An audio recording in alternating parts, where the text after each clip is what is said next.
This is a Big Facts Network exclusive.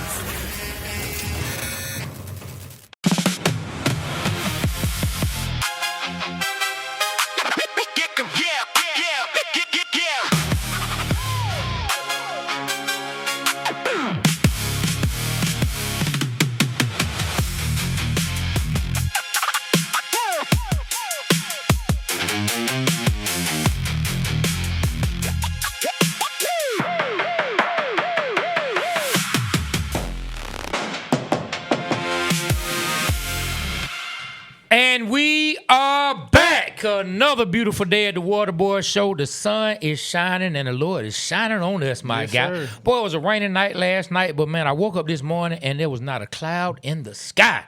That let me know it's going to be a great day, my guy. Sir. Let me know it's going to be a great day. But look, before we get started, like we always do about this time, we tell each and every person, man, make sure y'all give us that digital currency. Make sure you show us that love. Make sure you like, share, subscribe, tell a friend and tell 10 more friends. And after that, tell them to tell 10 more. And then if you're on Apple Podcasts, Spotify Podcasts, please leave us a 5-star rating, leave us a comment. Believe it or not, I said every single show, it helps us, helps people find our show, helps us grow in the algorithm, and more people can hear us talk about these blood pressure birds and all the teams that we love in the city of Atlanta. So please make sure y'all do that. And after that, man, scroll on over to 285clothing.com. That's 285clothing.com and get you some official Waterboyz Show merch. Get you some of that merch talking about the blood pressure birds. Get you some of that shut up or move merch. Because look, if you live here and you still talking about the city but you not from here, you either got to shut up or move. And then you already know we got the Neek one, because we know Neek beat Jordan in the dunk contest. Of course he did. We know that, man. So do all that, man. And then let's just keep it moving, man. So I think now that that's out the way, we always got to do house business. Yeah, now man. that's out the way, man. We got a very, very special day, my brother. What's going on? Man, excited, man. On the first game of FIFA's in Atlanta today, man. I'm excited about that. I'm excited about our guests that we have. I'm excited about being from the ATL. Oh, yeah, 100%, man. And look, one thing we've always tried to do since we started this podcast was just highlight everything that we love about the city of Atlanta. Highlight the teams that we love, even the ones that have taken us through the heartbreak. We want to make sure we highlight it, and we love to highlight the people in the city that made the city what it is, that made the culture what it is. And so, look, today, man, we have the mayor. And when I say this, I know y'all might think y'all finna see Mayor Dickens, you know what I'm saying? Andre Dickens on? Yeah. No, not today. We don't have him. We got the mayor before that mayor. What, Keisha Lance Bottom? No, not today. We got the mayor who was the mayor before that mayor.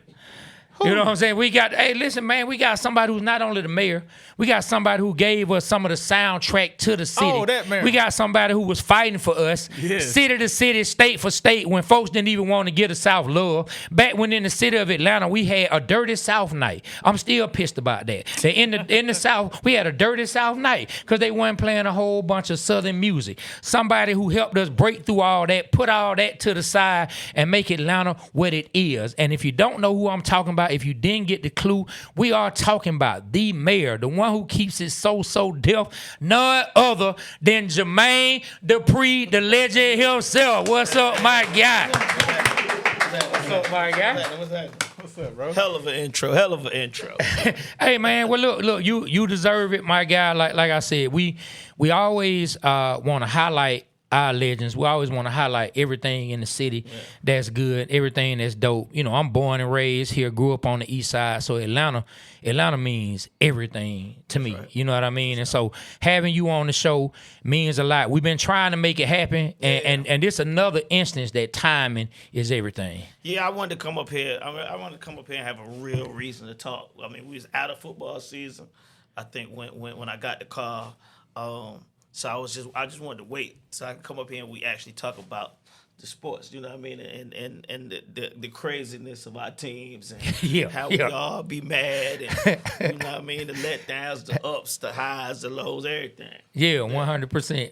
But you know, I got this bobblehead. I was just about to say. We gonna get into that. I was just about to say, man, how does it feel?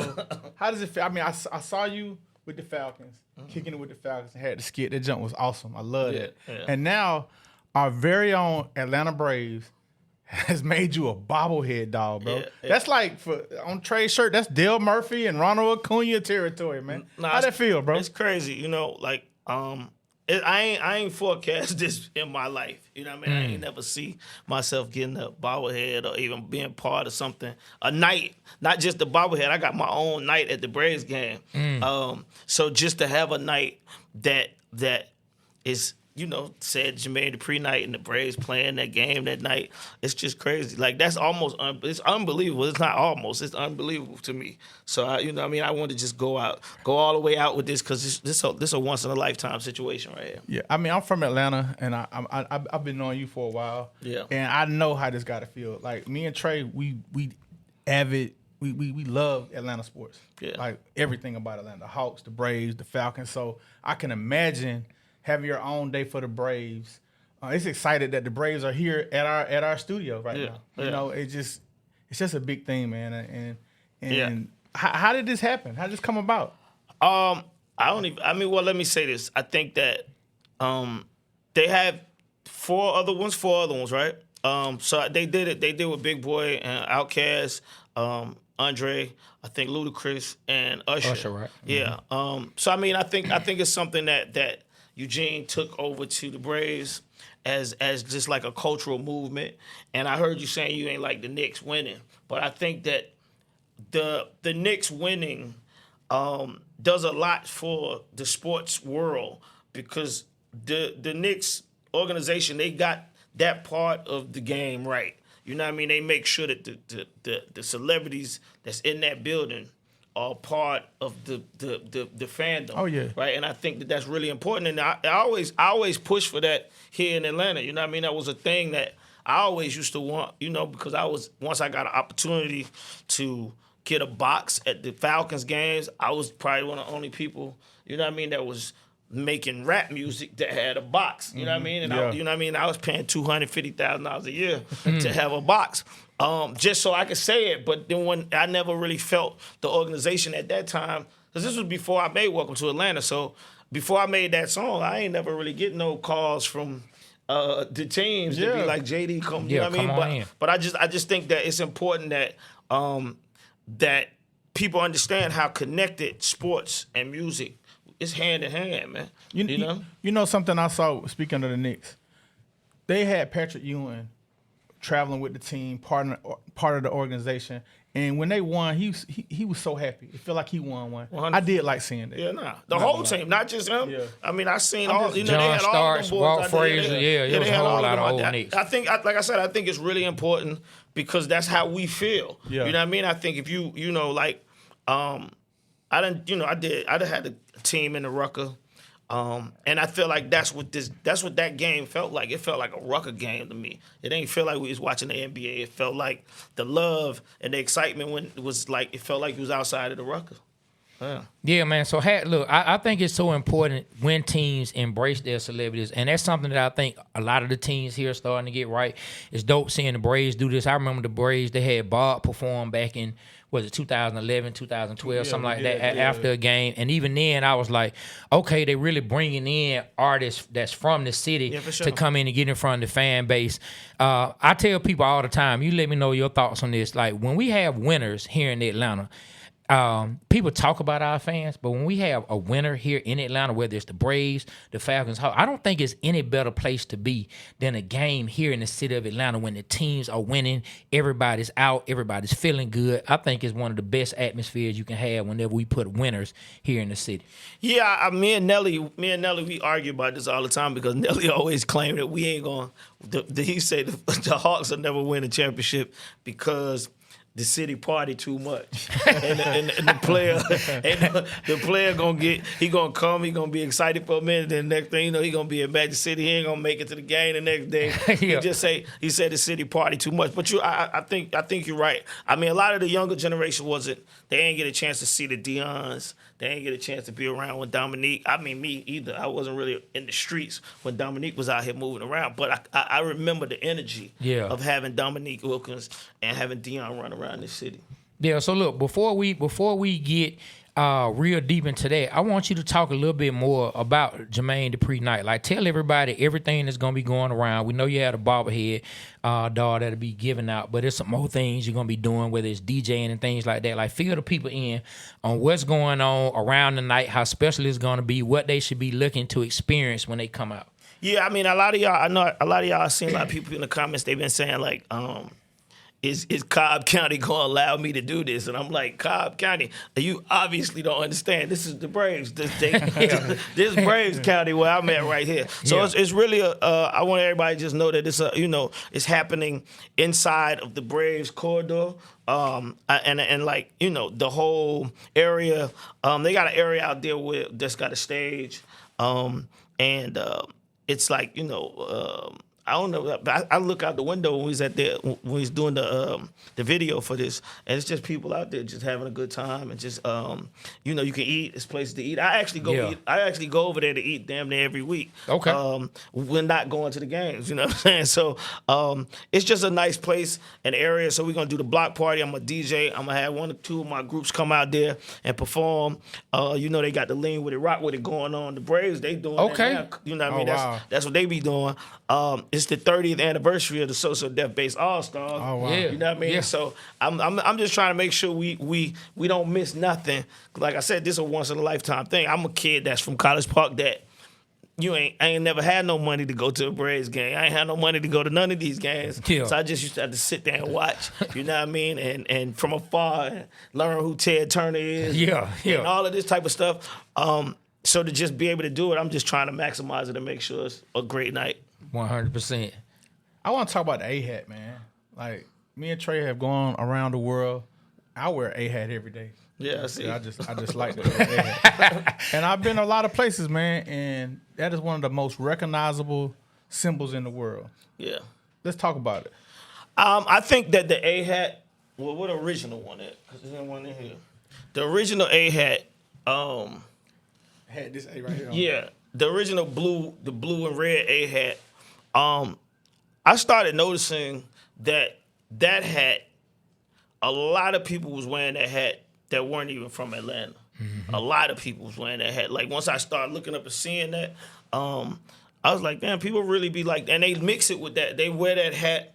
I don't even know if they Braves fans, but I noticed that a lot of people was wearing that hat. I think the Braves symbolized something to them a long time ago before I think even people in Atlanta start wearing them. I mean, because I couldn't wear the hat all the time because I like to coordinate my clothes. Yeah, switch up. So before Atlanta had black A-hats, before they had all red hats, they had that hat. You know what I mean? They just had the blue. Yeah, not this hat though. It's the actual original. Yeah, the blue with the red the original yeah. blue and red. Even before this hat, before we went back to the old school uniforms.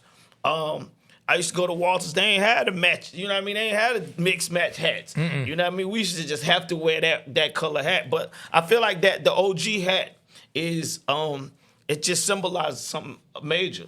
You know, and I think a lot of people that people been coming to Atlanta for a long time. The light ain't been on the city the way it is, but people been coming to this city for a long time and feeling, I believe, the same feeling I felt when I wanted to make Welcome to Atlanta. You know, I talked about it amongst our group, and we had a group chat when the Braves won their last one in 21. So when they won, we were texting like immediately. Of course, we going crazy. Like, the Braves won it. We talking all kind of ish. You know what I mean? And I put in the chat, I said it's almost fitting that the Braves be the team to bring another championship, because no matter where you go, and I said it before the show, when people see that A, they already know what it is. Yeah, you know what I'm saying? Like, you already know what this represents. You already know what it. Like, people wear it in other cities, but still, people know it's Atlanta. They might not be wearing it for that, but people know what it is. When they see people from Atlanta and they see artists from Atlanta, performers, whatever. Like Ant-Man play in Minnesota, but he always in the press conference with an A hat on, 100%. and that means something. Yeah, definitely. Yeah, man. Yeah. Hey, so Jermaine, man, how does it feel to make an anthem like Welcome to Atlanta, man? Like, we come from the music industry, and to go set out and make a song, an anthem about Atlanta, that's kind of really hard to do.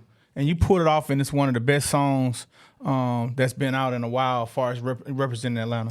Like, how did that come about? Well, I mean, it started with an idea of me trying to make a song with Outkast, and I just wanted to make a song just talking about Atlanta. I don't know what we was gonna talk about, but I knew that it needed to be a song with me and Outkast, and we was talking about trying to figure it out. But I was just trying to like figure out what the concept of the song was gonna be, and then I saw, in the midst of me trying to make it, I saw that Ludacris had the Welcome to Atlanta Matt in his video, and I think I had just got off the plane or something that day, and that's the first thing that you hear when you get off the plane here in Atlanta, or when the plane lands, is the lady on the speaker say, "Welcome to Atlanta." I think they do that in every city too, but it feel like they only say it in Atlanta. Yeah, whatever city you from.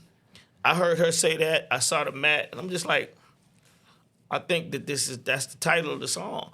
And when I did the song, I didn't think that it was gonna be an anthem. I thought that I just wanted to make a record because just where I'm at. I just wanted to make a song and represent where we from. And my real lifestyle at that time was everything that I said in that song. I did that every week, damn near every week for 10, 11, 12 years straight. So the Strokers not let you in for real, and you stopped messing with them? Yeah, they didn't let me in. Yeah.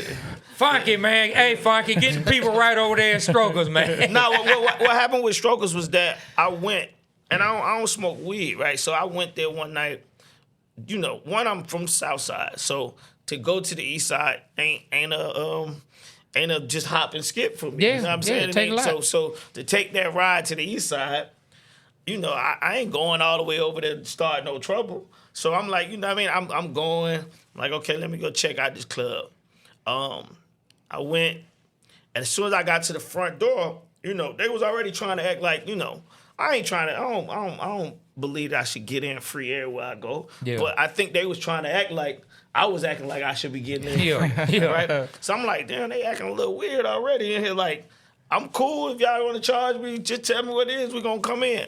I ain't had, you know what I mean? I don't know nobody over there. That's not my side. So I don't know nothing going on. I'm just going to the club. So it started at the door like that. It started at the door where I felt like, damn, they trying to really act like, they trying to press me like they don't really want to let me come in. So once we got in, I think we paid to get into the club. And once we got in there, I think I had like 4 or 5 people with me. And the security was like, we smell weed. They probably did. But it wasn't for me. Yeah. You know what I'm saying? And they was like, you smoking weed? And I'm like, you talking to me? And they was like, yeah. I'm like, bro, I don't smoke weed. Nah, we smell it. You got to get out. And I'm like, wait, hold on. I was like, wait. Yeah. This is my first time coming in. And it's like, nah, you got to go. You smoking weed. And I'm like, oh, no. And it threw me off because I'm like, ain't nobody even going to block the punch. Ain't nobody going to block the kick. y'all just gonna let them put me out the club. I ain't did nothing to get put out the club. Like, I'm not like, oh, nah, okay, Strokers, I got something for y'all. You know. Yeah. So look, did anybody from Strokers hit you up once they once I did a remix. Yeah. Once I did the remix, they called like, please, you know what I mean? Like we ain't, you know, I maybe the owner or somebody that hit me and was just like, you know, we ain't know. But I was just like, that ain't even actually cool that, you know, anybody in the club didn't try to step in and intervene in the situation. Because I'm saying, like I said, I wasn't even doing nothing. Yeah. It would be different if if you just burned it down. Yeah. We done wasted something. I could see it was a situation. Couldn't even get in the door. I didn't even get in the door. I ain't even get a dance. You know how mad I am if I go to the strip club and I don't get no dance? Yes. Hey, as mad as I would have been. Bro. I ain't even get to see who was fine, who ain't fine. I ain't see nothing, man. I'm mad. So, yeah. Still to this day. Man, do you remember who was DJing? Whoever was DJing should have stepped in. You know, Funky always been there. But at the time, like I said, I don't believe that, like, I ain't even get in. Yeah. That's what I'm saying. Once I got through the front door. Oh, you ain't even get a chance to get posted up nowhere. As soon as we got through the front door. Man, that's that extra security, ran over there man. like, bro, we smell weed. And I'm like, hold on now. I'm saying, like, they just probably, y'all just don't want me in here. Man, you probably like, you know what it was? You probably like, hollered at one of their girlfriends or someone else. There had to be something. Man, that man talked to my girl. I didn't get in there for nobody to even do nothing. So it was crazy to me, because especially like I call myself a strip club connoisseur. I know real good strip club etiquette, and I just felt like that wasn't it right there. Man, old Strokers. I want to ask both of y'all this. Speaking of strip clubs, what was the first strip club that you go to? The first one I went to was the Blue Flame. I got in there. My boy Keith Christian got me in there. Rest in peace, Keith. And that was my first strip club I ever went to, man. And I had a blast. What about you? I think the first strip club I went to was Montrez. Montrez, yep. Yeah, and I wasn't supposed to be in there. But yeah, I went. And I wasn't throwing no money. That's just the first club that somebody allowed me to get into. I think I wasn't old enough to be in there. And then from there, I think it's crazy because they had the Playboy Palace on Old National, and I usually never left Old National Highway for my whole life. I just stayed on Old National Highway. You go up Old National, and you go back down Old National. You don't actually get on the highway. So they put the Playboy Palace on Old National, and I could never get in there. I used to go up there and try to get in. Dude would never let me in. And then I think by the time that I got old enough to go to clubs, I think Magic, this the year Magic had burnt down. So then the Gentleman's Club opened, and I became a full member of the Gentleman's Club. man, look, it's gonna be people that's gonna be mad at me, but look, blame it on my mind and not my heart, man. What's the club that was right there by Glenwood, right there by the gate, man? I can't remember the strip club that was in the same plaza. Jazzy T. There we go. I'm gonna get my East Side card taken. Nah, but it's all good. Check this out. Now, Jazzy T. Jazzy T was the first one I went to. I went to Jazzy T's, and that's another reason why I was mad at Stroker. So I went to Jazzy T's, and Jazzy T's, I had a great time in Jazzy T's. So I'm like, damn. Yeah. I'm go to Jazzy T's. You know what I'm saying? That was my mentality after Strokers did that to me. Yeah, that's the first strip club I went to. I took one of my best friends, my partner Adrian. We went to the club, and I just remember on the way home, all night on the way home, he just kept saying, "Man, this just changed my life. This just changed my life." I'm like, "How did it change? It just changed my life." Jazzy T's. For anybody out there that don't know what we talking about, Jazzy T's was like the flea market, a strip club. You know what I mean? It was like a big ass flea market for real, bro. Like it was crazy. No. Jazzy T's was popping. So look, you had the Welcome to Atlanta song, and you see a lot of teams. That's when Find the Falcons or whatever, different people will reach out to you. I mean, did you think still like this when you created that song? Did you think this many years later? You know what I'm saying? This will still be a song that gets played and represents Atlanta, even with FIFA coming. Nah, definitely not. Like I said, I actually, when we made the song, once I got to, like, my verse anyway, I'm talking about Atlanta. So I really felt like if you ain't been here, if you ain't live here, if you ain't never come out here and hang out, you weren't going to even understand what I was saying. And then to look up 25 years later, everything I say on the song is gone. Dang, you right. You know what I mean? Everything in my verse don't nothing exist in my verse except I don't say Magic in the first verse. I say Magic. I talk about the Gentleman's Club. I'm talking about what happens on daily. So I don't talk about Magic City on the first version. So yeah, damn near everything in my verse except for Strokers is basically gone. 112, the Gentleman's Club, all the clubs in Buckhead. That's ironic that Strokers still available. All them clubs is gone except for Strokers. Yeah, I passed by the Gold Club yesterday, and it looked like somebody Walking Dead, like vines are growing up. You know what I'm saying? Like, for real, like, you look like vines are growing all on top. But look, we speaking about a hit song, and so I want to ask you this. I think this is a moment that every aspiring artist, songwriter, producer, whatever out there, everybody wants to get to this moment. Tell us the moment when you knew you finally had a hit. Like, look, I finally got one. What was the moment in your career where you like, that first moment when you like, dang, I finally got one. I got me a hit. Kriss Kross, Jump, just because it's funny when we're talking about Kriss Kross because Kriss Kross is so Atlanta, but they don't really get the credit for being Atlanta because in 92, I don't know, what Atlanta even looked like as far as rap. You know what I mean? So it's interesting because people challenge that. But if you think about it, like in 1992, what did rap look like in Atlanta?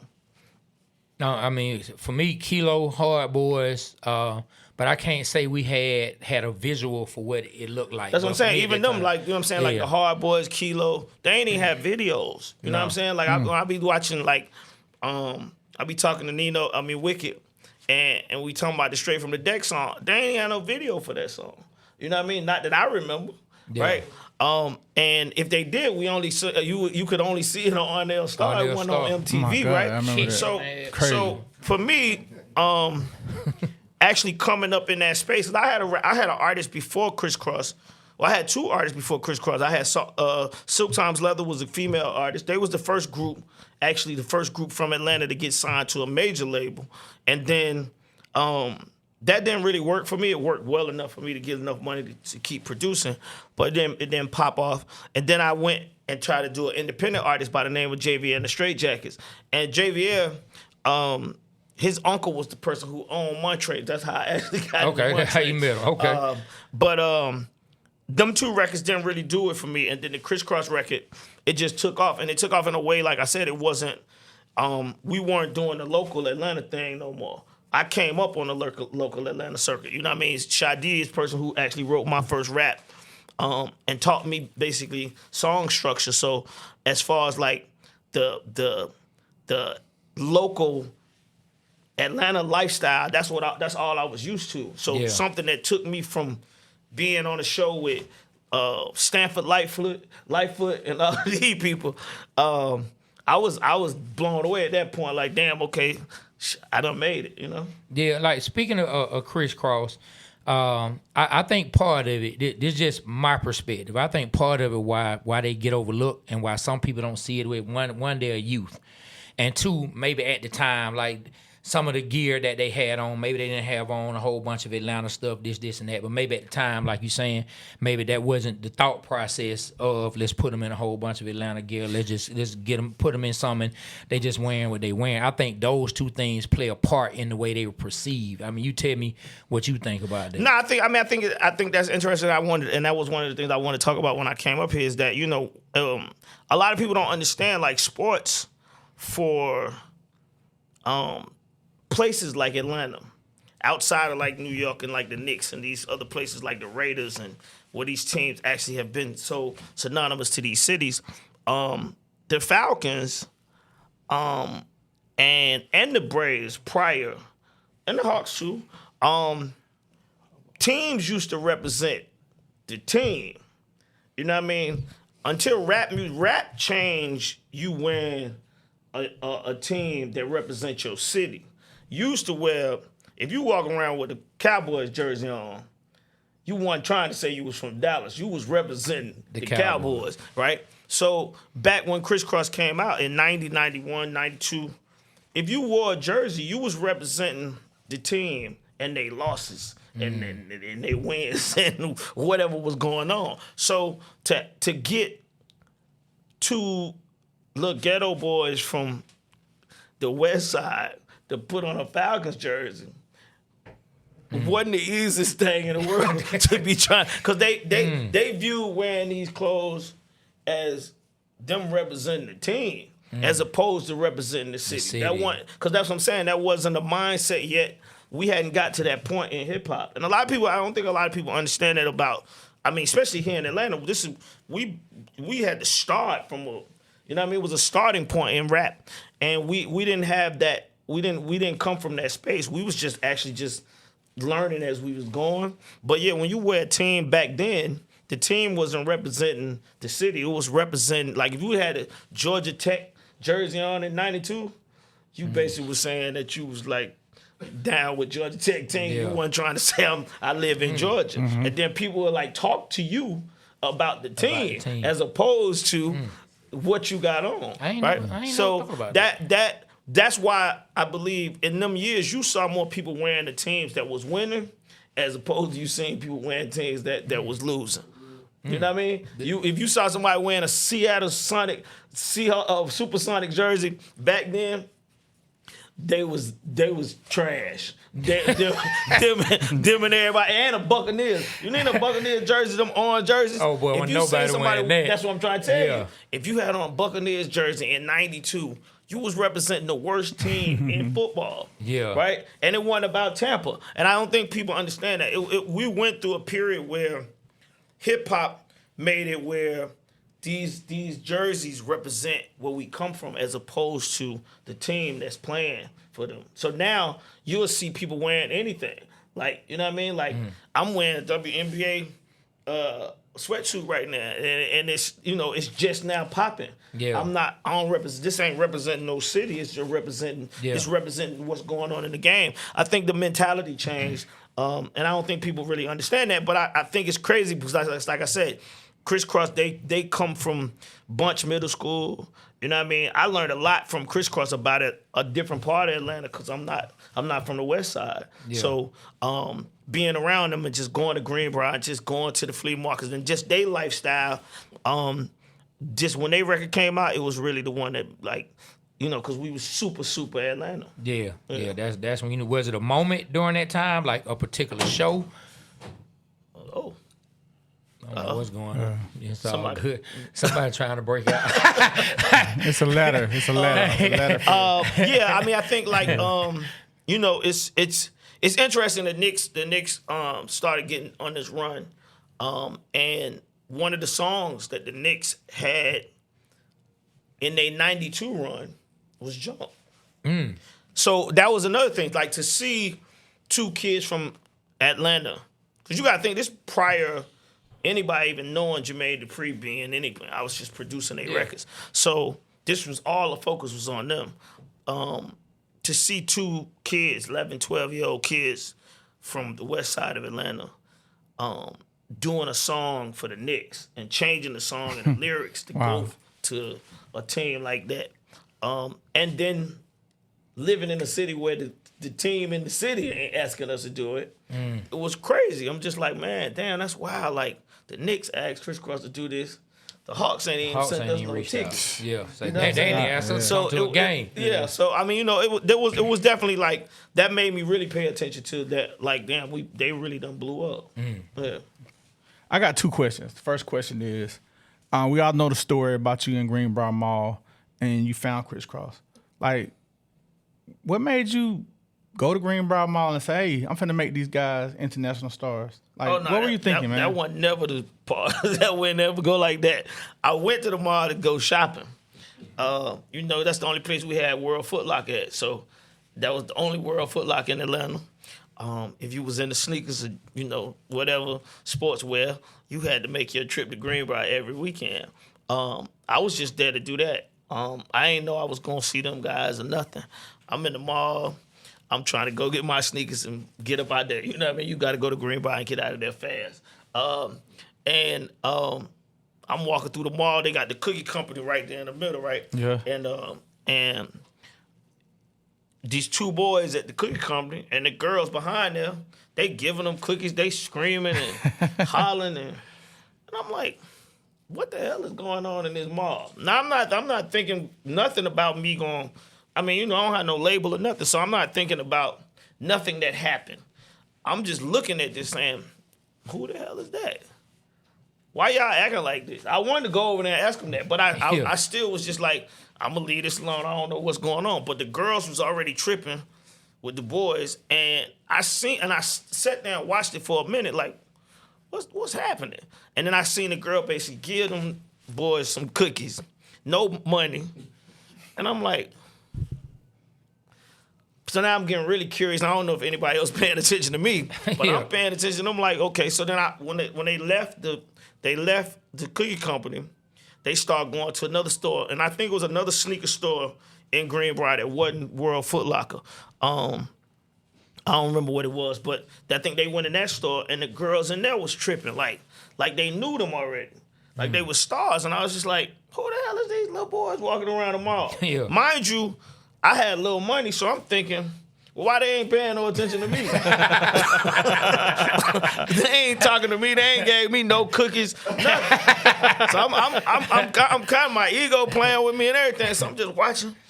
And when they went that other sneaker store, I just was like, man, I gotta go ask these dudes, like, what y'all do? Who the hell are y'all? Yeah. Right. So I walked up to them, and I'm like, what y'all do? And they was like, we don't do nothing. And I'm like, what? That's the straight answer. We don't do nothing. And I'm like, what you mean you don't do nothing? And it was like, we just be kicking it. I'm like, oh, okay. And I'm like, well, why these girls like y'all? Why they talking to y'all? And then the other light-skinned Chris was like, because we cool. I'm just like, nah, something ain't right. Like, this ain't adding up. Like, I'm just like, this in real time, too. I'm having this conversation. But you got to think, like, this is a time when, like I said, I wasn't Jermaine Dupri that people know now. So my approach to them it felt like I was just probably some older guy walking up to them saying something to them. Wasn't nobody else in the mall paying attention to me or the conversation. So it was very much like a situation where nobody could see, nobody wasn't paying no attention to it. It was just like a regular conversation. They ain't know why I was talking to them. And nobody else didn't know why I was talking to them. But I'm having this conversation. And I'm learning all this information real quick. And I'm like, y'all rap? And they was like, rap? And they said it to me like rapping was the worst thing you could possibly ever say to a kid. Rap. And I was like, oh, man. Y'all. So then my mind just was like spinning. Because I'm like, wait a minute, okay. So you dudes is walking through the mall. Y'all don't do nothing. Y'all ain't trying to rap. Y'all ain't been on nobody TV. And these girls like you. And they was like, yeah. And I was like, oh, this can't be true. Like, this can't. It's like, it was almost an impossible situation. By the way, I've never seen nothing like this ever in my life since that happened. Mm. And that's all it was. It was just that moment. And my mind just started going crazy at that moment. Like, wait a minute. If that's the case, you need to make a song for these boys and put these boys out. And I ain't had none of that stuff. I ain't have no outlet to put them out. Mm. I really ain't had equipment I ain't had no studio, right? But my mind was just telling me, you gotta figure it out. Yeah. You know what I mean? By the way, I'm 17. I'm not even an adult. Wow. Yeah. I'm 17. You were 17. Yeah, I'm 17 when this is happening. So I'm not even, I don't have no means of even facilitating anything that I'm thinking. I just got the idea in my head and I seen it. I'm like, this gotta work. I'm saying, this is it. This is gonna get me out of Greenbrier. Yeah. I can't, you know what I'm saying? So I'm having all of these thoughts of like, how it's gonna work, but I don't have nothing. Yeah. And I was like, well, let me get y'all a number. Y'all come over my house. We start making some songs. And they was like, what? For what? Like, everything was like, nah, right? So then what's crazy is I had the other group, Silk Times Leather, was the girls. And the week prior, they had just gotten an article that was in Jet Magazine. This is the only thing that saved my situation with Kriss Kross. They was in Jet Magazine, and the mom, Chris Kelly's mom, was in the mall with them. So she walked up. And when she walked up, she's like, I saw you. She was talking about, because I was with one of the girls from the group. And she's like, I saw you in Jet Magazine. Mm-hmm. And then when they heard their mom say, Jet Magazine, Jet Magazine used to be like the source. Yeah. They heard her mom say Jet Magazine. Like, this they might started be legit. Looking around like, wait a minute, hold on. Yeah. Right? And then I'm like, thank God. Yeah. But it didn't have me in there, it just had her. Right? Yeah. So but it still has some legitimacy to it at that point to make their eyes change.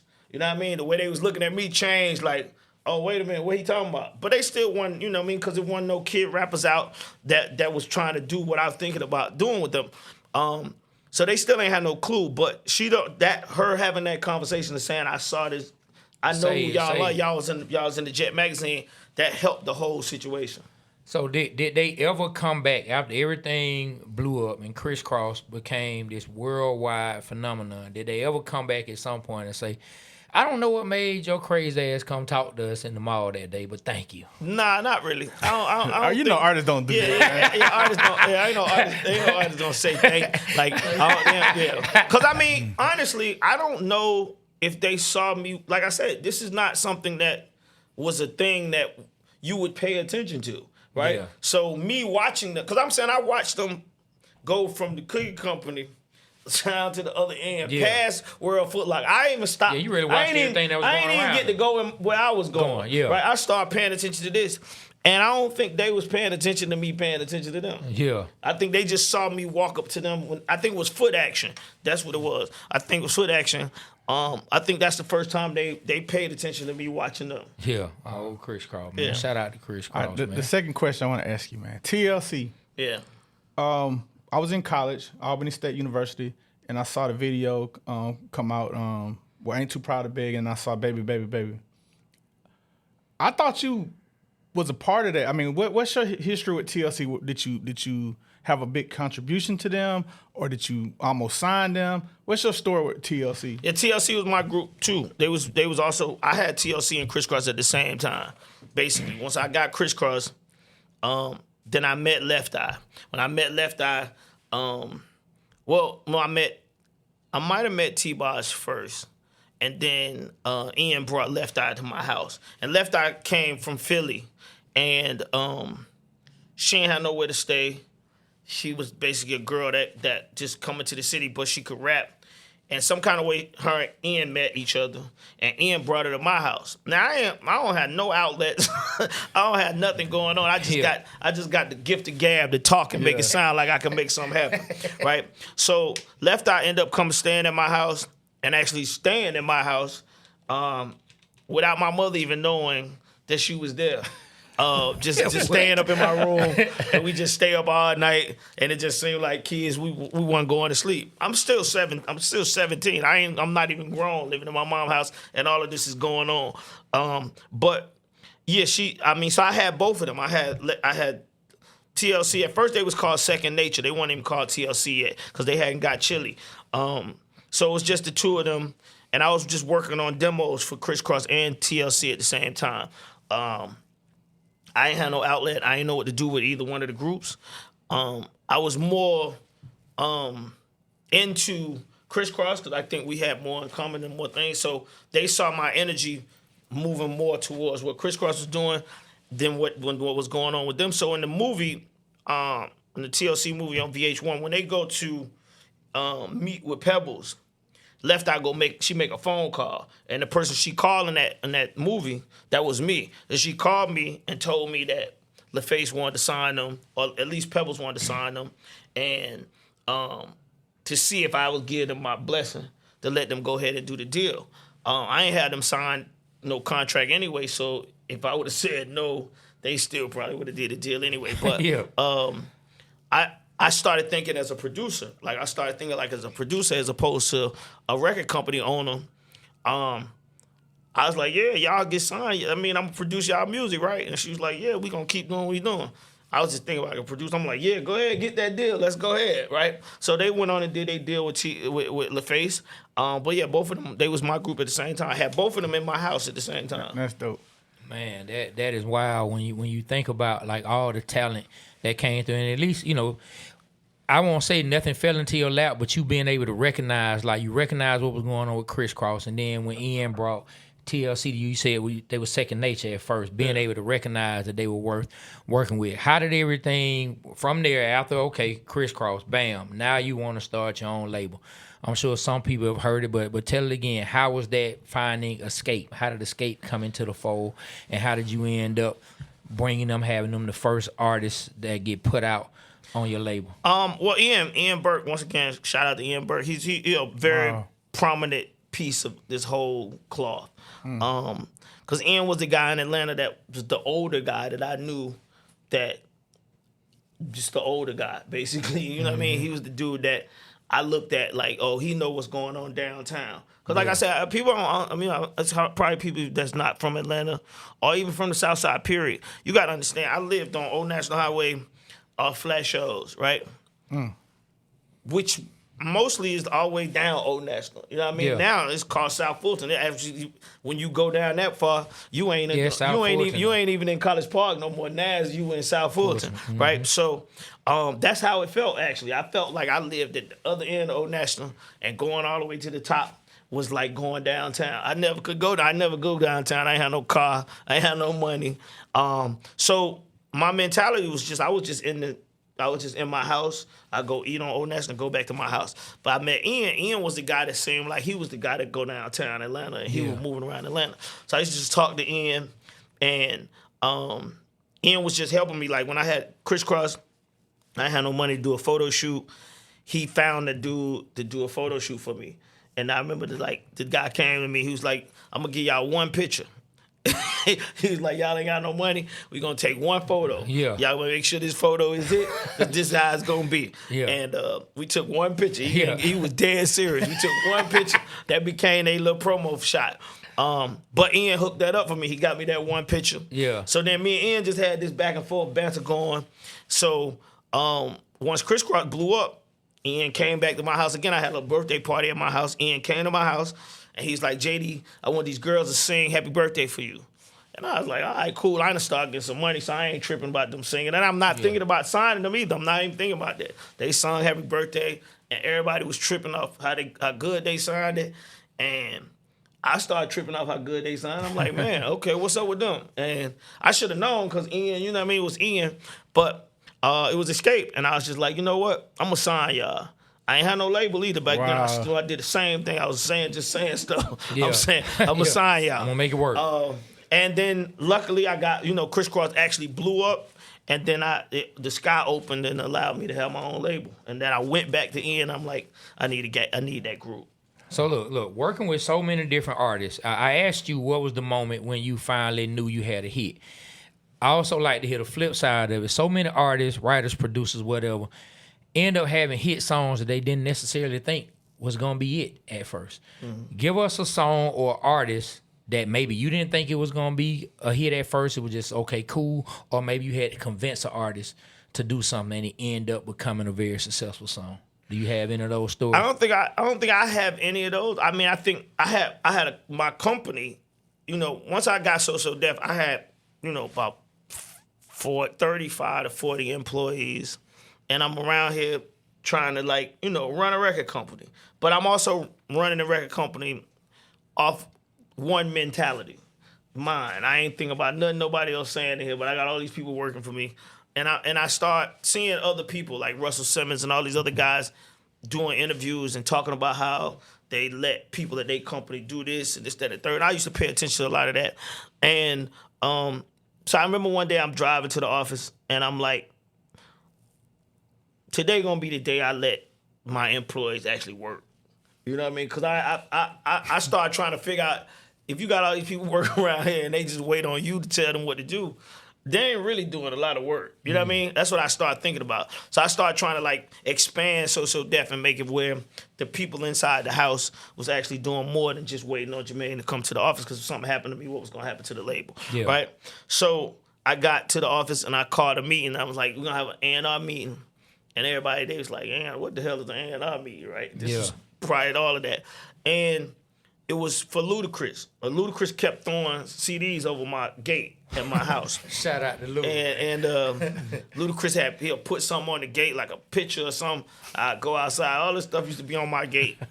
And I'm like, I started listening. I'm like, yo, I like Luda. And I had put Luda. So I liked that. And I used Ludacris. I had got the job to do John Madden. The first John Madden that had music, it came with an intro. And it was the very first one that I think it was, I want to say when was it? I don't know the actual year, but. Who was on the cover? I think it was John Madden. It was it was still back then. Okay. It was this when the culture really started getting inside. But they didn't have no other music in the game besides the intro. Okay. The game didn't have music when you scrolling. Yeah. It just had music on the intro. I did the intro, and when they asked me to do the intro, they said they wanted somebody more theatrical, somebody that had a big voice, right? And the only person I could think of at the time was Busta Rhymes. That for me, but I'm like, he not from Atlanta. Mm-hmm. I had to go to New York. You know what I mean? I was just like, and then I was listening to the radio, and Chris Lover was on the radio.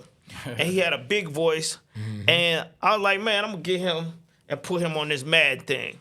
And I got him. I put him on the John Madden before he was even out as an artist. Wow. I put him on the John Madden, and they loved him.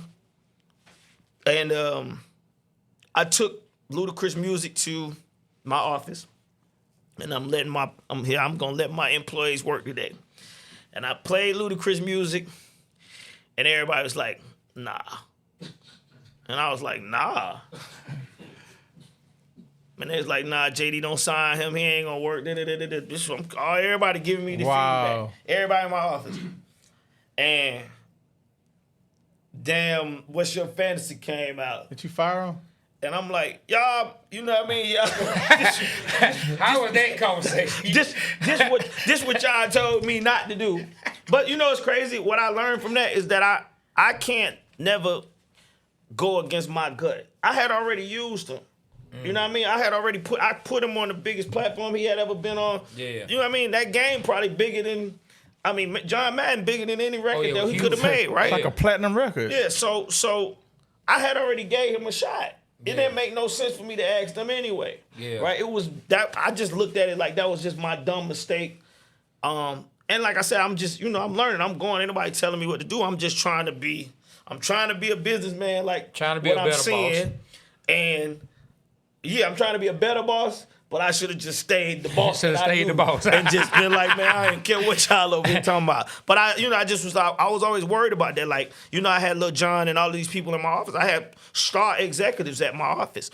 And I just wanted these people to, get their hands wet and really get into business and work. So I gave them a shot, and that's the one artist that I missed and didn't get because I gave my office a chance. All right. So look, man, you can't take this as disrespect because I'm really giving you a lot of props, and an Atlanta nigga pulled it off. How in the world did you pull Janet Jackson, man? Please tell me that story, bro. Lord. I didn't know we were going He here. said, you can't take it as disrespect. I'm like, whoa. No, he's like, where we about to go? No, it ain't. It's just a relationship, bro. It ain't nothing. Tell us the story, man. It ain't even no story. It's just a relationship. It ain't no, you know what I mean? Ain't no different than anybody else. It's just, it's a relationship. Okay, all right. So then did you get a chance to meet Michael Jackson? Yeah. Can you tell us some stories since Michael's so popping right now about Michael Jackson? I would tell you this story that if you date Janet, you don't get to fuck with Michael. That's what the house is divided. Yeah. You either on one side or you on the other side. That's that way it stopped. Yeah, that's how I go. It's Janet or Michael. It's a king and a queen crib. Wow. You either on one side or you on the other side. So I was on the other team. So you know what I mean? I see him, but it wasn't no kicking. So I'm on the other team. You on the other team. That's what it is. Wow. That's interesting. No, Jermaine, go back over there. All right, so enough of the Jacksons. I want to ask you this: T.I., King of the South. Yeah. Did you ever have a chance to sign him? And if you did, why didn't you sign him? No, I didn't. I didn't have a chance to. I did have one chance to sign him. But T.I. was already popping at the time. But nah, when I met T.I., I was in his first video. I was actually eating chicken in his video. It was like the last time I ate chicken in that I'm Serious video. But yeah, I met him through KP, and they was putting that song was coming out. So I never got a chance to sign him prior. But once he got off LaFace, I was at Arist, I think, and he was getting ready to do a new deal. And I offered him a deal, and he was like, "Nah, I ain't trying to go up in there." But yeah, I tried to sign him at that point, and he's probably mad because I ain't put him on Welcome to Atlanta, and that's probably why he ain't signed. But yeah, I definitely tried it at that point. Hey, Doug, is that true? Yeah. I mean, like. But it was all respect, though. Yeah. Like, listen, me and Tip, we got a crazy relationship. It started, like I said, the crazy part started because he wanted to be on Welcome to Atlanta. And that's, like you asked me about that song. I ain't even know.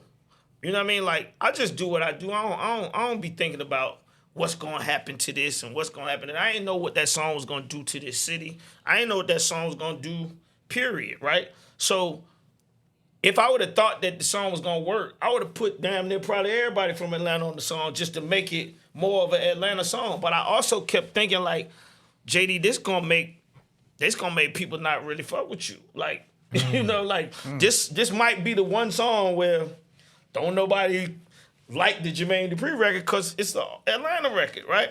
So I didn't really know how people was gonna take the song. And then when the song started working, and then Tip was mad because he wasn't on it, I just was like, man, damn, I ain't know.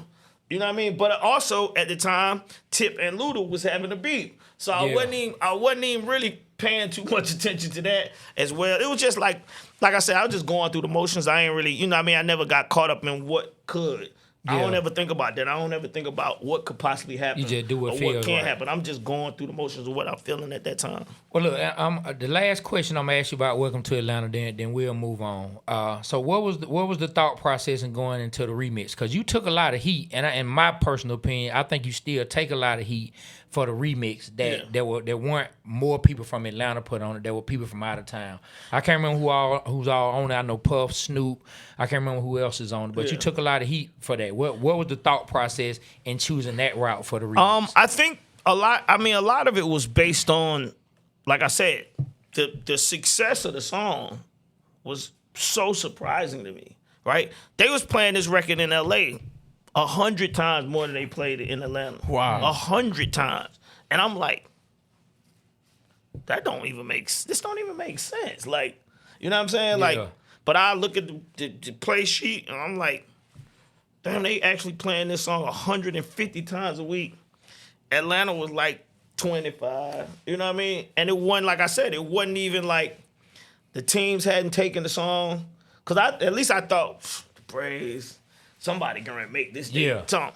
That ain't happened during this time period. So to me, I'm just looking at that like, oh, so wait, the rest of the country liked the song more than the city of Atlanta liked the song. Yeah. That's what I started thinking.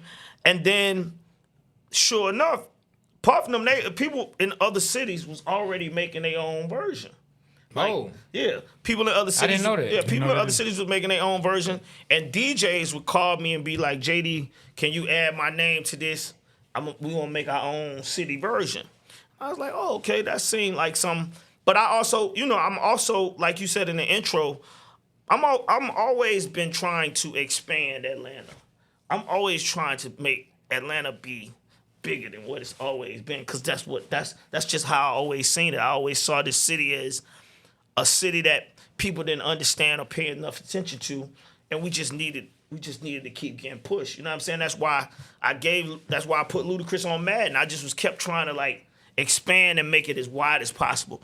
And the only way I could make a song about Atlanta bigger was to put Snoop Dogg on the record. And then at the time, everybody kept trying to make me and Puff go against each other. Mm-hmm. So then I was like, this is the song finally. Since everybody want to make me and Puff Daddy be a rival, just let Puff have a verse saying "Welcome to New York." So it just felt like it was a bunch of emotions that were things that didn't even have nothing to do with Atlanta at that point when I started doing the remix. And all my remixes have always been something completely opposite of what the original was, right? So to do a whole bunch of Atlanta artists at that time felt like I was just getting ready to be just doing the same thing. And like I said, I wasn't, it's a lot of things that you don't pay attention to when people think that you are this person, right? Yeah. And I'm not, I got a war yesterday and I wasn't, and I got choked up about it because what I do, it's just what I do. I don't sit around thinking about if I'm gonna change somebody's life with this song or none of that. None of that ever happens. I'm just actually going through the emotions of what's happening to me at that time. Like when I wrote Confessions, I never thought that Chili would think that the song was actually real about her, and she'd go to the radio station and tell people that Usher did. Like she went to V103 and had an interview about a song that I wrote that didn't have nothing to do with her.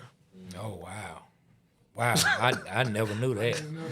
Wow. Yeah, you know what I'm saying? And then the song had nothing to do with her. Did you get on the line and be like, this? Nah, I wasn't gonna do that because I'm saying, I was sitting back watching like, damn, y'all really, wait.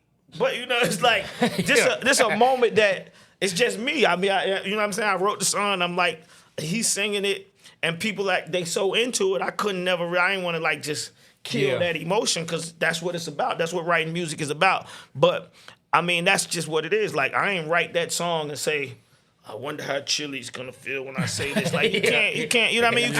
You can't do that, right? So it's the same thing with all these songs. I never was thinking like, oh, I'm gonna make Welcome to Atlanta and Tip gonna be mad. That was like the furthest thing out of my mind. Yeah, and then stuff just happened. Look, right before B-Rich asks you the next question, I want you to talk about one person. I showed you this CD earlier. For y'all that hadn't seen it, man, it's a So Def Bass All Stars 3. And why do you have that with you? Man, cause look, I gotta get Jermaine to sign it because I'm on this. This was my first major placement. This the first CD that I was on. I was trying to change my rap name like a fool. Lil Jon said, I don't like that name, but if that's what you want to do. But anyway, I'm on this CD, man, and could you had so many great people. First off, shout out to you and your company for allowing me to get my first industry check. Right. And Lil Jon, for those who don't know and only know Lil Jon Lil Jon was an A&R. Lil Jon was very pivotal to the Bass All Stars project. Lil Jon was out finding artists and beating the streets. Him and the people at BME and everybody over at So Def. Man, so if you could just talk for the people who don't know that about Lil Jon, just what Lil Jon meant to So Def and just what he's meant to Atlanta, period. Because like he'll always have my respect for finding me and placing me on that project. I mean, Lil Jon actually is So Def. You know, he actually is the second employee that I actually hired once I got opportunity to start hiring people. He was the only A&R at the company, and he was one of the guys that I was really mostly concerned about actually having work, right? You know, because I was making the music and writing the records, so I would just turn records in, and Lil Jon, him being a part of that wasn't as much as I felt like A&R should be. So the first So Def Bass All Stars, by the way, it's the 30th anniversary of the So Def Bass All Stars, this year, and I said, you know, John, let's in Atlanta culture, because it was another thing about Atlanta culture that I felt like wasn't being displayed, right? I felt like the Elwood J's of the world, the J-Team. I grew up on Success and Effect. I grew up on Raheem the Dream. I grew up on Kilo. I just felt like that music, like I said, I started with Shadi. I felt like that music, as I came in, I started doing more hip-hop that wasn't up-tempo. And other people, even like Outkast and Goody Mob, the Dungeon Family, and anybody that was coming, I felt like the music that we was making was getting away from what I felt like our culture was, right? If you ever went to Sharon Showcase, or you went to Jelly Beans, or you ever went to Skate Town, or any of these places, the skating culture and up-tempo music and the Elwood J tape, that was our life. You know what I'm saying? That's what we lived. So we had a conversation about this, and John was like, you know, he gonna put together a mixtape. What's crazy is the So Def Bass All Stars was just gonna be, it wasn't gonna be an all-star album. It was gonna be a Player Puncho album, right? And Player Puncho, me and Greg Street was just talking about this. I don't think Player Puncho could come up with more music for the album. And it was like John called audible. Okay. You know what I mean? And I think that's what happened. It went from it being a Player Punch, you know, the What's Up record was the first record, and it went from being or maybe it was Coochie Cutters was first. It might have been one of them two, Coochie Cutters or What's Up, Player Puncho, and it went from, you know, Player Puncho to just like John getting records from everybody, and he just turned it into like an all-star tape, and that's how it happened. But I allowed John to run that race, and it was like another proud moment of me allowing somebody in my office to actually get the job done and do what they had to do. So you already know, people gonna ask like, why you didn't get Lil Jon as an artist? So you know, people want to know. Did you? Well, I mean, I heard, somebody said. Well, I didn't. An opportunity to get John. Let me say, at the time, I was focused on what I was producing. Right. Okay.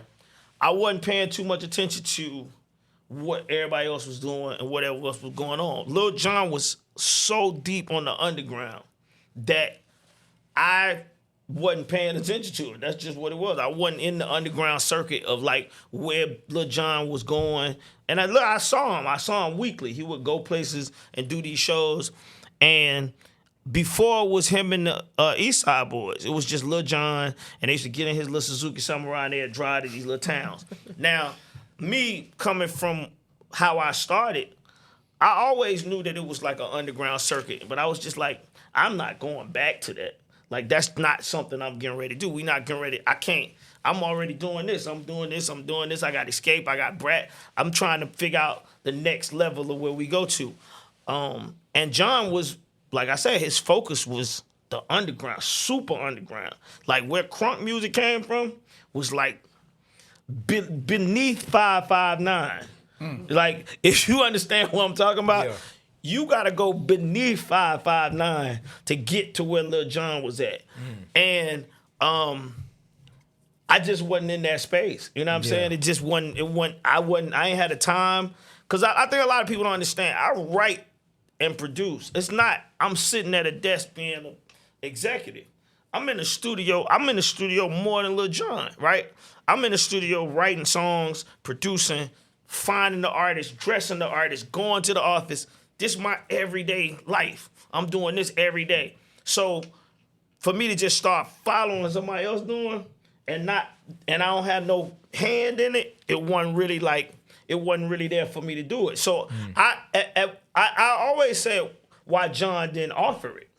But I also say, why didn't John put himself on the So Def Bass All-Star? You know what I'm saying? We did three volumes. He could have put Lil Jon and Eastside Boys on one of them volumes, right? It just wasn't never something that either one of us ever, you know what I mean? And it's almost like it was almost like a kid when your kids go off to college or you got kids and you famous and you making music or you doing whatever.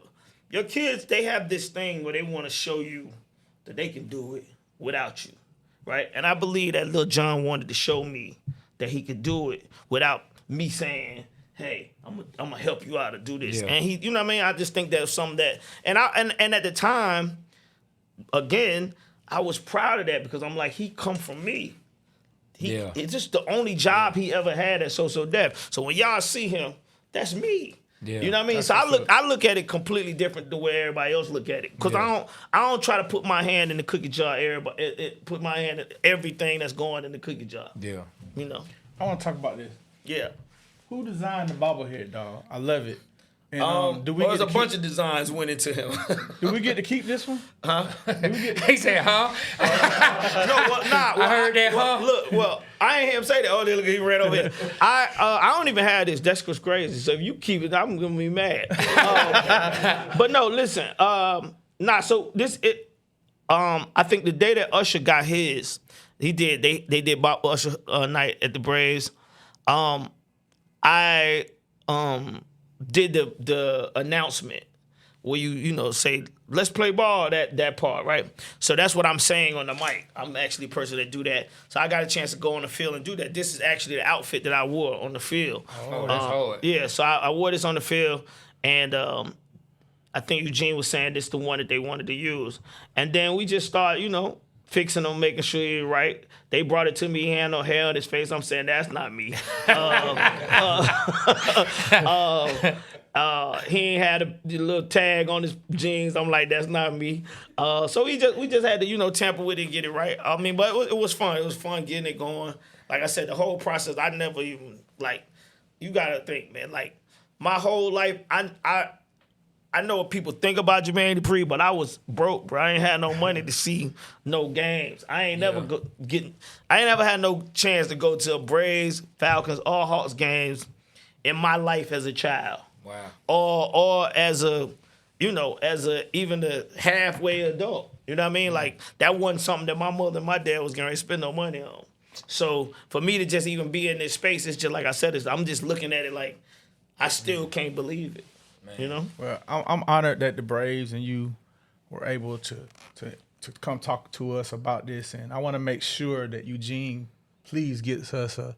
Oh no, we gonna make sure. And I want to come that night. Can we come to that night? VIP. You gotta be there. You gotta be there. Hey, look, check this out. B Rich is always the person who asks, but today I was gonna make sure I asked. They know me. I'm never the one who asked. Well, let me say this. But today I was gonna ask. Let me say this. Last 2 weeks ago, I called Eugene. I was like, listen, I want to make sure that we incorporate all the people in the city for this night. Like I said, this my night. I got to do this the way I would. I'm sure I'm getting on Eugene nerve. I'm sure that he probably like, man, JD, you gonna have us over capacity and all kind of things. But I mean, it's a once in a lifetime situation. You know what I mean? I don't know when I'll ever get an opportunity to have another bobblehead. And like I said, you gotta do it. You gotta seize the moment. And I knew that me and B Rich, we talk all the time, but it's like I knew y'all wanted me on the show. Mm-hmm. So then I just felt like this was the perfect time for me to come. It's a sports announcement. And I just like, the first guys that I want to see, that I want them to see the bobblehead. I want to take it. That's why Eugene is here today. He has like the security guard with the bobblehead. I know. He had it all wrapped up in about 10 feet of tape. We back there watching. Yeah, he watching. But yeah, no. So I was like, man, we got to go through the Waterboyz. We just got to make sure we go talk to it. And I wanted to come over here and just see what was going on. Let me tell you a story real quick about the Braves and Trey. And our Braves experience, which we had a really great Braves experience. Got a chance to perform a couple times. And the last time that we were invited to perform at the Braves, our artist, B.O.B., decides to wear an explicit T-shirt. Oh. And he has a jacket on, and we was clearly instructed not to do anything like that. So he takes it off, and it's obscene. The Braves representative's like, please have him take the shirt off. So we're running around trying to get him to take the shirt off. He's running around in the crowd, crowd surfing, avoiding us. True story. Avoiding it. Drake, tell the story. You tell the story better than me. You telling it. He's avoiding us. I'm like, Bob, take the shirt off. Take the shirt. And he runs up through the crowd and he's just doing his song. Then he runs back and he shows his shirt. And I'm telling you, man, it's like the worst experience ever. And the Braves never had me or my team back until today, man. So thank you. Yeah. I mean, but that like I said, that's once again, that's an example of people not knowing, like people wear these jerseys and different things for different representation, right? And I think that, people don't understand that. Like, it's like the internet has made us all believe that we think the same, or we should be thinking the same, right? Yes. But that ain't real life, people. We don't all think the same. Not you know at what I'm all. saying? So if you see one of my friends around me in a Pittsburgh Steelers jersey, I don't know that he's actually representing Pittsburgh. He actually might like the team. You know what I mean? It's just that's what it is. But that's crazy that you say that. I mean, I've had a bunch of situations with all these teams. When Trae Young got here, we did the Adidas So Def Trae Young sneaker. The Falcons. Me and Jamal Anderson was always together. Basically, all the interviews he did with the Dirty Bird and this, that, and third. I went to the Super Bowl with them that year that we lost in Miami. I don't even like talking about it, but you can hear my voices just start changing when I start talking about how we lost in Miami. I mean, I've been with the teams. You know what I'm saying? I kind of lost my faith in the Falcons when they fired Vic. This was at the time when I had my suite because I felt like going back to what we talking about with the Knicks and how the coach and everything connected, I felt like that was the one time that the city showed they didn't understand the impact of Michael Vick. Mm-hmm. And Michael Vick was like, to me, he brought all of the energy to the dome. He made even when we lost, people was happy to still be there. Mm-hmm. You know what I mean?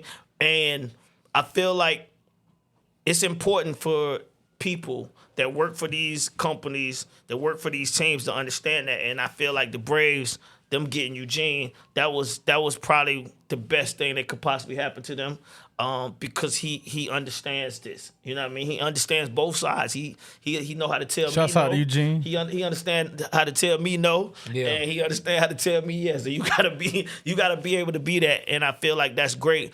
And I feel like he's gonna. I got a bobblehead. I got Jermaine Dupri night and all of that. So I know for sure he gonna make sure that the coach is a part of what's happening with the Braves. Well, what's the date and the time? July 22nd. What's the time? Huh? 4:30. I'm there. No. July what now? 22nd. All right. We in there. Yeah, definitely. I We need in y'all there. out there. I need y'all with the cameras. We gotta make look, we in there. we gotta make a movie. We in there. We in there. Look, yeah. we just about at wind down time, but I just got a couple more questions I want to ask. I'm sure B Rich does too.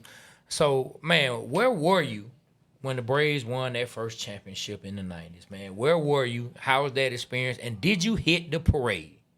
I actually got to go to the one game. Okay. I got to go to one of the games. I think me and Puff went to the game together. This was like the beginning of that Puff Daddy JD rivalry thing, but we went I don't know where I was at when the Braves won. I don't think, I don't remember exactly.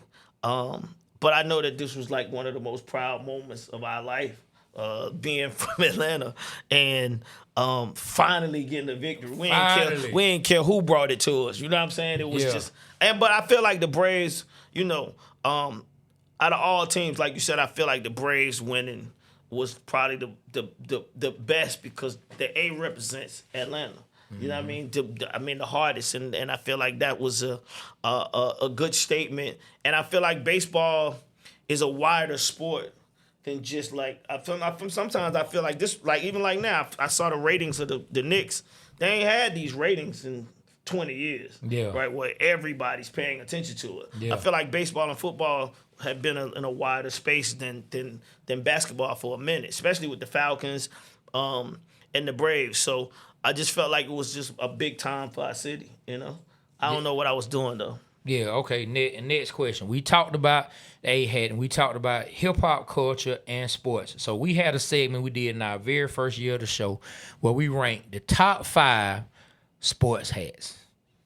Give us your top 5 sports hats. Top 5 sports hats. Damn. In 2026, it's probably the Braves hat, that damn White Sox hat, that Yankees hat, that LA hat, and I don't know who 5. 5 might be a toss up. Trying to think. 5 might be a toss up. I'm not really sure what I see past them 4 hats. These the ones that I'm just see all the time, every day. Like, you know what I'm saying? And I was having a conversation with somebody, one of my artists, and I'm like, why do you wear that White Sox hat all the time? Like, you're not from Chicago. Yeah. Like, why do you wear that? That was big with Ice Cube wearing that. Yeah. But see, that's what I'm saying. It's like people wear these hats and they wear these teams for different reasons than what we actually be knowing. I'm not really sure that last hat, which one it is, but I think my top 4 is them. Top 4. You know what I mean? Them that Yankees hat. You gonna see that them boys gonna wear that hat. Yeah, they gonna wear that. I think you're gonna see a Knicks hat now. I think the Knicks. Oh, they finna start. I think that Knicks hat gonna move into number 5. You know what I mean? That's gonna move into the number 1 song on iTunes right now is Alicia Keys' New York. I bet it is. I bet it is. But I got go ahead. Now I was just gonna say, if I had to put a number 5 in there, I think it would be between the Cubs or that Cincinnati Reds hat. That's that red hat with that C on it. I see a lot of people with it. All right, man. I know we got to wrap it up, man. My last question to you is, and this is pretty interesting how I want to put this because we always do rappers and this or that. What is your Mount Rushmore producers? It's hard because Jimmy Jam and Terry Lewis is 2 people. So I mean, you can do that. That can be that, yeah. But I would say Jimmy and Terry, Quincy Jones, Teddy Riley. I think that's 4. I mean, that's to take up the space. And Dr. Dre, these guys kind of like that was what I would look at. That's as dope. As like the cream of the. All right, let's narrow it down. Your top 4 Mount Rushmore for Atlanta producers. Oh, Atlanta producers. I mean, I gotta say myself. I think Toon. I love Toon. I gotta say Organized Noise. Okay. And I mean, Lil Jon, ain't nobody had no run like Jon. That's a great Mount Rushmore. You know what I mean? I think that it's just as far as people creating something from scratch and not really, and having to put everything that they had into their music to get it to be heard. That's what that list represents. You know what I mean? Organized Noise came from Escape. You know what I mean? Their first record they ever had was on the Escape album. So for them to make a rap record that the world paid attention to like that, that's hard. That's another thing that people don't understand about us from Atlanta. We coming from nothing.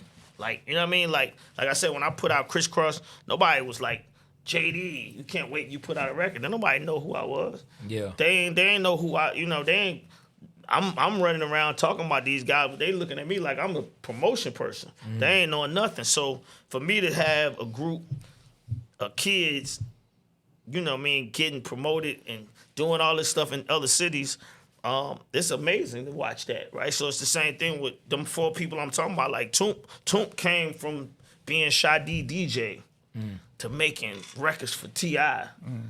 You know what I mean? Like where he came from to evolve to that and doing songs with Kanye and all of this, it's just that has to be that list.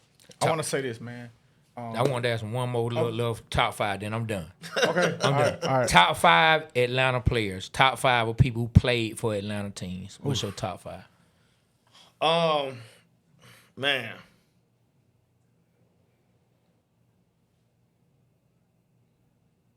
Billy White Shoes. Oh, wow. William Andrews. Okay, look.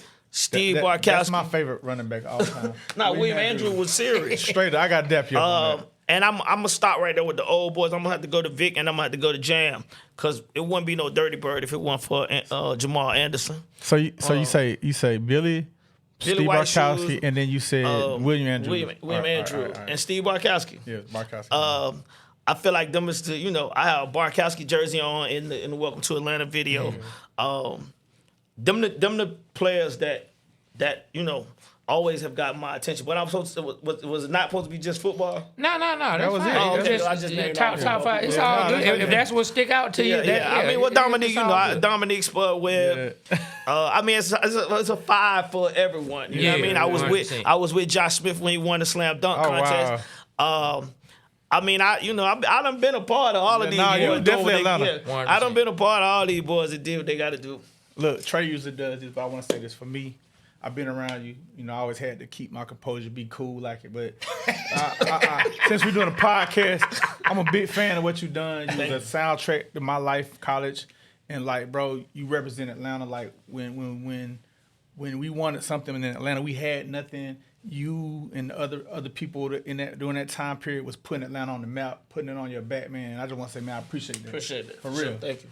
Yeah. My brother. Yeah, man. Yeah, he ain't talked to me about that ever. He done been in the studio kicking with me at all. Yeah, like you say, he had to be cool. He had to be cool. Sure. Yeah, man. But look, thank you. We appreciate you stopping through. Thank you. Timing is everything. When you think something should happen, of course, we would have loved it in the very beginning. Yeah, Jermaine to come through. Yeah. But it happened when it's the right time. Thank you, Eugene. Special. Thank you, Braves. Eugene. Thank you, Jermaine. And also, hey, the Braves came and showed us love. Definitely. And we all about the hometown teams. Sure. We like, hey, man, we know they have to see what we doing. No, you know what I'm saying? We want to be involved. We want to do things that highlight them as well past what we do. So thank you for helping bridge that gap. We appreciate it, my brother. I want to get on record, Eugene. We want to be a part of what the Braves are doing. We want to be out there blogging, doing everything we can. Hey, man. You got to shoot your shot. They got to do it. Hey, man. Eugene, I'm going to be on you, man. Thank you, Jermaine. No doubt. Right. Hey, well, look, man, we about to get. Hey, man, hey, got the whole team here. Got the A team. Y'all hear us now. Let's go. Yeah, well, look, man, like we always say, man, the Waterboyz Show, we represent Atlanta because Atlanta represents us, man. We appreciate y'all stopping through. On behalf of myself, Trey, we got the great, legendary Jermaine Dupri in the building. Y'all know got my brother B Rich. We got Staring Aaron off in the building, also known as Aaron. Whoa, Pittman. and Doug, man. Of course, we got to bring up Super Mario. We got the young brother Caleb, and we got to talk about T. Terry, our guy, Stiller Mike, man, the whole fam. And I got to talk about my boys, Christian and Carter, because Christian did work the cameras one day. So I got to give my son shout out to Christian, man. I hit you back when you hit me about this. I did. Okay, I'm going to just make sure I ain't. Yeah, it's all good. Yeah, I ain't make it's sure all good. Look, Doug don't be tripping anyway. Doug a real level-headed individual. He don't be tripping, man. Well, look, man, and last but certainly not least, shout out to the Atlanta Braves for making this happen. July 22nd, come out. Jermaine Dupri night. They said starting at what, 4 p.m.? Okay, the block party starts at 4 p.m. and the game starts at 7. I think we're playing the Padres. Oh yeah, and the first 15,000 people get the free bobblehead. Hey y'all, we gonna get ours today. Yeah. First 15,000. And listen, before we go, because we've been trying to talk about our teams. The Braves is the #1 team in baseball right now. Let's make sure. Let's go. Yeah. Hey man, you already know how it goes. The Waterboyz Show. We are out. Yeah. Kill the camera. All right. That was good.